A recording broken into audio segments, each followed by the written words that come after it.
Hi everyone, welcome to the video. So today I want to talk about glute exercises. I remember the day when I only did cardio. I only wanted to be slimmer and want to burn more calories all the time. Then I tried out group fitness classes offered at the university. I did classes like full body exercises using dumbbells and body weights. It works great and I started to see curves on my body. And when I got better at it, I wanted the higher intensity classes. So I tried out the UFC at our local gym. I started Muay Thai there, which is a type of kickboxing exercises. And I got really into it. I did it for 9 months, but I always got injuries like during my exercises. And once I got injuries on my ankles, so I had to wear crutches for a couple weeks. So that's when I stopped for a while. I always like to try out new exercises, and I knew about CrossFit at the time. But I talked to my friends back then who also did CrossFit. He wasn't a big fan of it, so I didn't get a really good review. For 2 years, which is the summer I graduated, I wanted to try something different. So I found out a local gym and then tried out CrossFit for the first time. That's when I started to know more movements in CrossFit, and then I started to add them into my own workout routines. I mostly used dumbbells for my weight training before, but since then I love to use barbell and incorporate them into my exercises. I love weight training ever since it helped me to work on my bigger muscle groups so that I can see more apparent muscle growth easily. So today I want to show you some of my exercises when I train my glutes. Without further ado, let's get into it. I always start with glute activation. It activates the muscles around the hips and legs. Most people get low back pain or hip pain because of their sedentary lifestyle. I'm a software engineer. I usually sit all day and not moving much. Muscles get tight and weak if not being used often. So this is a great movement to tell your lower body you're about to get some work done. So we're going to do 3 glute exercises today. First, we'll start with body weight glute bridges. This is a slower exercise to warm up your glutes. Try to keep your knees as wide as your shoulder and stay parallel to each other. Then squeeze your glutes at the top every time. The next warm-up exercise is fire hydrant. We'll do 10 reps on each leg. This exercise engages and tones your glute and lower body, especially the side of the glutes. Start with your hands and knees on the ground and keep the knee in a bent position. Move your knee away to the side to about 90 degrees, pause at the top and slowly return to the starting position. The last warm-up exercise is leg swings. We'll do 15 reps on each leg. This is a dynamic stretching technique before strength training exercise.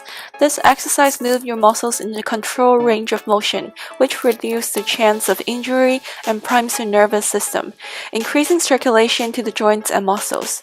Support yourself on a wall or anything that can give you support with one hand. Swing one leg forward and back. Keep your posture tall and your core engaged. Try to swing it lightly at first and gradually increase your range of motion. Our first strength training exercise is one leg cable kickbacks. This is one of my favorite exercises to do for my glutes, but it needs practice to feel the muscle work in this exercise. The most important technique is to keep your spine neutral and your low back relaxed. Some people like to stand straight, but this is easy to arch your back when you kick your feet backward. So try to keep your head and neck flat with your back and look at the ground to keep your back neutral. Both legs are slightly bent for better range of motion, and you'll be able to feel your hamstrings and glutes more. During the entire exercise, keep your core tight and hips steady.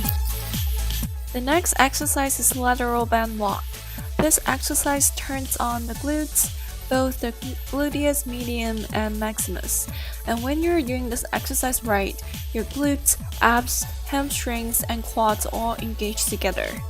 I'm using a hip circle here, so I place the hip circle a little above my knees. If you're using a regular, lighter resistant band, place the resistant band just below your knees.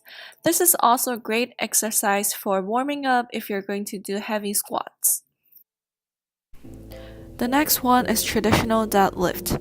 Always remember to keep a neutral back position, not rounded or hyperextended. Squeeze the glutes at the top of your movement. Push your hip backward on the way down a little below your knees. Slow down your movement on the way down and use the glutes to drive your hip up faster than downward movement.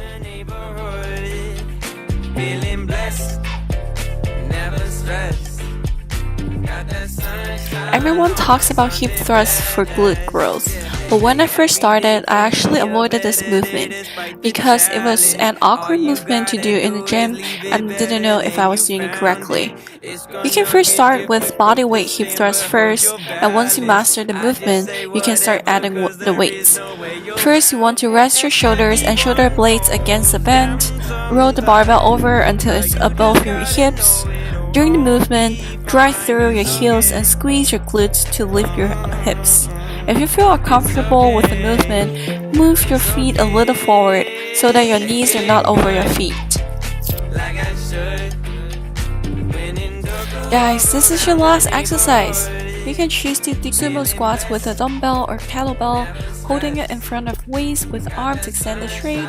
I like to hold it in front of my chest to add more resistance for my arms. Stance is most important in this movement. You want to start your feet wider than your shoulder width, then play with your stance to find the best for you that is enough to challenge those adductors or hamstrings. The reason we're doing a sumo squat instead of a regular squat is regular squats are targeting all the lower body muscles, your glutes, hamstrings, and quads, but sumo squats help you to target smaller and less trained muscles, especially those inner thigh adductors. But same as a regular squat, always keep tension on your hip and your knees are parallel to the floor at the bottom of the squat.